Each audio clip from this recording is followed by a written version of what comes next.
Hello everyone, and welcome to Hyperanalyzing LCS, the series where we discuss the biggest moments from the LCS and give attention to the tiniest details that can decide the outcome of a game. This week I will look at some plays from Week 8 of the 2022 LCS Summer Split. 100 Thieves beat Team Liquid in this 4v5 teamfight. But he's not able to do it. He goes down, gives up the flash for free, and now TL are onto the Baron. It is going to be a 4v5. Somebody has TP, so he is going to join, but look at Core. They're going to turn on the TP. They're going to try. Will they find the engage? That was the question. They're not going to get the ulti. Somebody jumps away in time. Whip has the stopwatch. Shields are on, but is there a team fight? Centaur and no ulti. So Closer will jump the wall, saves his W. Charm on a 2. Looks pretty good. Buys a lot of time. That should be it. Centaur actually dying. Just locked in place. Seraphine by herself makes it happen. And the next one is soon. Johnsun low, a double kill. Seraphine's popping off. They trade one back, though. Now still Hansama is safe. But what can he really hit? The ricochet back on cooldown. Whippo slowed. Whippo falls. 100 Thieves. 4 versus 5. Team Liquid pick off Abadaga in the top lane and use their player advantage to start the Baron. 100 Thieves opt into taking the 4v5 fight, with Someday teleporting in quite close to the TL team. JJ tries to take advantage of this, channeling Hex Flash so that he would be on top of Someday when the teleport completes. However, Someday is able to instantly use Hollowed Mist and dash backwards, immediately repositioning Hollowed Mist as well. This allows Someday to avoid JJ's Curse of the Sad Mummy, which was used with the sole intention of locking Someday down. Meanwhile, Bwipo dashes over the back of the Baron pit and starts chasing down the 100 Thieves backline. He hits FBI with Infernal Chains, and with the position of the ability, FBI is almost guaranteed to get pulled back towards Bwipo. However, the rest of TL is a little bit further behind, and the Thieves can easily turn towards Bwipo. The threat of a Cyclone knockup into a 1v4 forces Bwipo to use Stopwatch and lets 100 Thieves escort FBI out of danger. Closer diving forward to get in range for Cyclone somewhat isolates him from the rest of his team, but he is able to escape into the Krug pit. Santorin leads Team Liquid's charge, but he is missing his ultimate after using it to pick off Abadaga, so he can't isolate a member of the enemy team for an easy kill. Instead, he charges into melee range of Huhi, who casts Encore for a point-blank charm. The Seraphine ult also goes on to hit Bjergsen, and Huhi follows this up with a passive empowered double cast of his E to keep Santorin and Bjergsen stunned and also lock down Core JJ. Someday and FBI are both in range to pump damage into Santorin, and they take him down before Huhi's CC chain ends. Additionally, the rest of TL all end up in the same spot, partially thanks to Huhi's ultimate, and Huhi does a decent chunk of damage to the entire team with just a single cast of his Q. 100 Thieves have now made the fight an even 4v4, but they have the health advantage. Team Liquid turns to run, but 100 Thieves keep up with movement speed boosts from both Huhi and FBI, and Someday has already popped Ghost, making it easy for him to catch up to TL as well. Huhi hits another long-range slow onto Bjergsen as Bjerg sets up a Sand Soldier for a dash away. Bjergsen takes a big hit from Closer before the dash, and Huhi's big slow keeps Bjergsen close enough for Huhi to get in range for another Q to finish him off. Meanwhile, Someday with the movement speed from his Ghost is able to catch the rest of TL in a flanking position, threatening them with a lot of damage, but he also takes a lot of damage in return.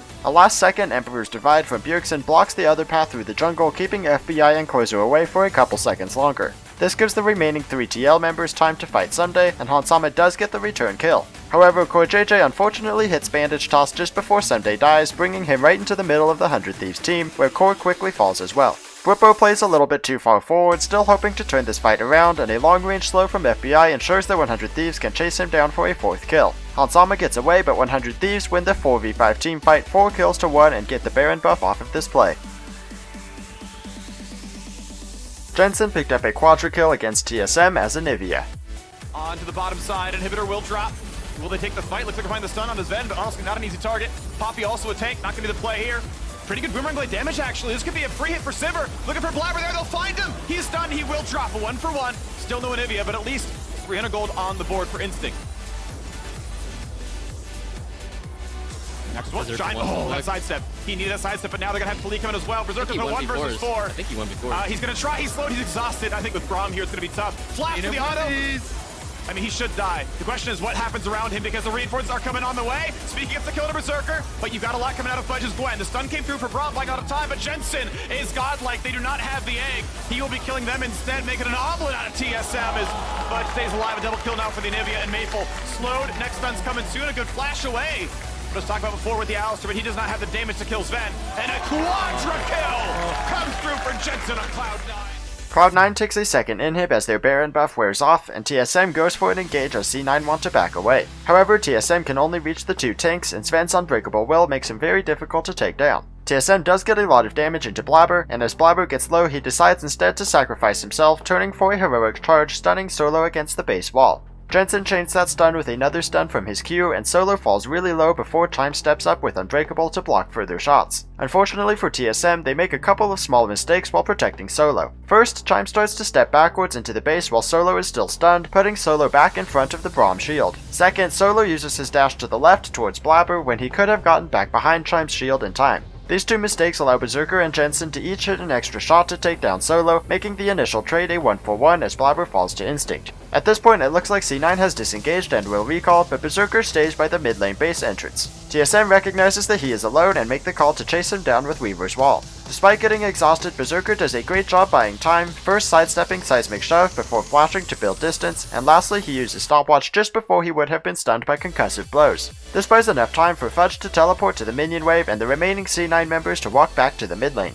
While TSM chases Berserker, the rest of C9 leave the enemy base into the eastern jungle. Jensen has very little mana left after the base push, but he grabs the blue buff on the way out of the base with Fudge's help. Jensen then walks to the mid lane through the river while Fudge uses his teleport. Berserker does fall after his stasis ends, but he buys enough time for the rest of C9 to re-engage. As soon as he teleports in, Fudge does a lot of damage to Instinct, and as Instinct tries to run away, he ends up in range of Jensen, who slows him with Glacial Storm and gets the kill with Frostbite. Note throughout this fight how quickly Jensen recasts his ultimate to end the storm. Against Instinct, Jensen takes down the storm as soon as Instinct is about to exit its area of effect. By ending his Glacial Storm, Jensen saves crucial mana, but he also puts his ult on cooldown sooner, allowing him to recreate the storm sooner as well. Once Instinct falls, Jensen turns his attention to Spica, who he is able to cut off with his wall, keeping Spica close enough for Jensen to melt his health bar with Glacial Storm, and another cast of Frostbite claims the kill.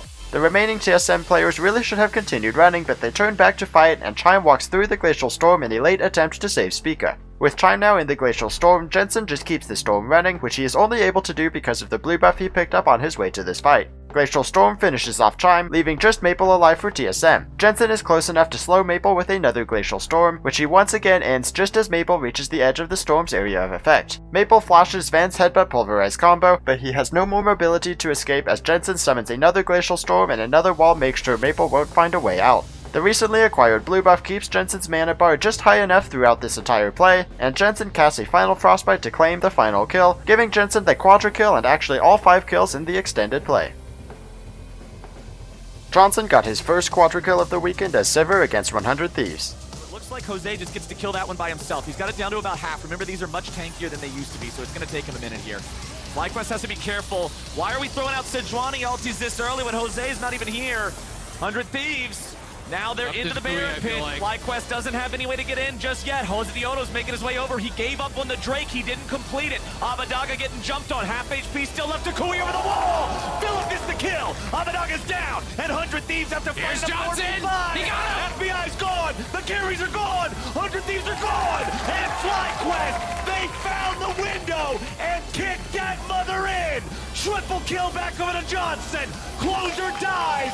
GG FlyQuest. FlyQuest send Jose Dioto to solo the Mountain Drake and prevent 100 Thieves from claiming the soul. 100 Thieves respond by starting the Baron, and Jose Dioto makes the call to leave the Drake so that he can get to the Baron pit in time to contest. Philip uses Glacial Prison early, but it does stun FBI and force Huhi to use Mikhail's Blessing. Takuri starts wrapping around the back of the Baron pit, which 100 Thieves do not have vision of, and Jose Dioto leaving the dragon does allow him to get to the Baron before it goes down. Abadaga steps too far forward, possibly hoping to get a honey fruit, and Philip is able to remove his Banshee's Veil shield and do a lot of damage with the follow-up Arctic Assault and Ignite. Takuri then makes a big play, using Distortion to get into the Baron pit, then flashing to get in range for Mimic Distortion to hit both Abadaga and FBI. Takuri then blinks away, avoiding Emperor's Divide, and Abadaga falls to Philip's Ignite. Johnsun activates On the Hunt, and Aphromoo pops Shirelia's Battle Song, but FlyQuest waits out the Yuumi ultimate before engaging. This entire time, Someday has Flash and Mega Gnar, but he never pulls the trigger and instead saves his Flash and has an ineffective Gnar ultimate. Jose Dioto goes for the 50-50 on the Baron, which Closer just barely wins, but Johnsun makes the call to charge in and fight. Johnsun has a ton of movement speed with both On the Hunt and Ghost activated, plus he is getting further boosted by Aphromoo with Whimsy.